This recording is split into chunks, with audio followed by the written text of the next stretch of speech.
जब भी भारत के अमीरों के बारे में बात होती है तो आपके दिमाग में अंबानी, अडानी और टाटा जैसे अमीरों का ही ख्याल आता होगा। लेकिन ज़रा रुकिए, आप गलत हैं।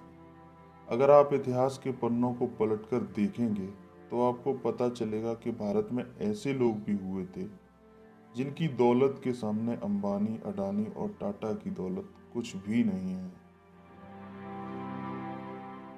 स्वतंत्रता से पहले हमारे देश में लगभग 565 छोटी बड़ी रियासतें हुआ करती थीं। इन सभी रियासतों में से हैदराबाद कभी समृद्ध रियासत हुआ करती थी। इस रियासत के अंतिम नवाब मीर उस्मान अली को दुनिया के सबसे अमीर इंसानों में से एक माना जाता था।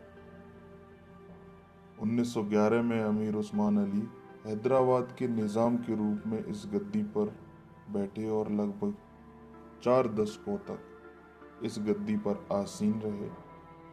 साल था 1965, जब भारत चीन से युद्ध लड़ रहा था।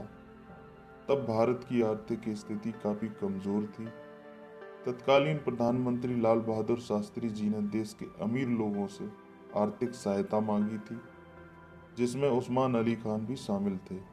नवाब ने बिना देर किए भारत सरकार को 5,000 किलो सोना दान में दे दिया था। उस समय मीर उस्मान अली 500 रोल्स रॉयस के मालिक थे।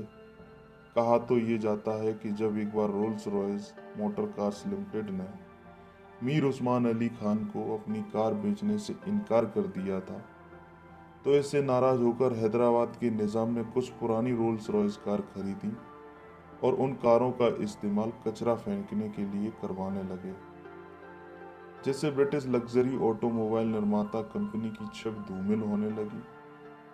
मजबूरन रोल्स रॉयस कंपनी को अपनी गाड़ियां नवाब को बेचने के लिए तैयार होना पड़ा।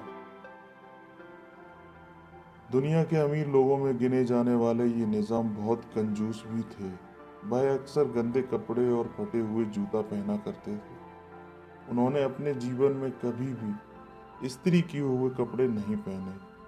सुना तो ये भी जाता है कि उन्होंने 35 सालों तक अपनी टोपी नहीं बदली। इतने अमीर होने के बाद भी नवाब साहब चटाई पर बैठकर और टीन के प्लेटों में खाना खाते थे। मीर उस्मान अली खान भले ही कंजूस थे, लेकिन दानी बहुत थे। उनकी एक कहानी बहुत मशहूर है। एक बार उन्होंने अपने सेवक को 25 रुपए का कंबल लाने को कहा। सेवक ने पूरा बाजार छान मारा, लेकिन उसे 25 रुपए का कंबल नहीं मिला। वह खाली हाथ लौट आया और उसने निज़ाम से कहा कि बाजार में 35 रुपए से सस्ता कोई कंबल नहीं है। निज़ाम ने सेवक की बात सुनी और अपने पुराने कंबल से ही सर्दी काटने का निर्णय लिया। लेकिन उसके कुछ घंटों बाद ही उन्होंने BHU के लिए, जो इस समय बनारस हिंदू विश्वविद्यालय के नाम से प्रसिद्ध है, उसे 1 लाख रुपए का दान दिया। तो ये थी एक ऐसे नवाब की कहानी जो कंजूस होते हुए भी दान करते थे, लोगों का भला करते थे। ऐसी ही कहानियों को जानने के लिए, सुनने के लिए हमारे चैनल को लाइक करें, सब्सक्राइब करें। धन्यवाद।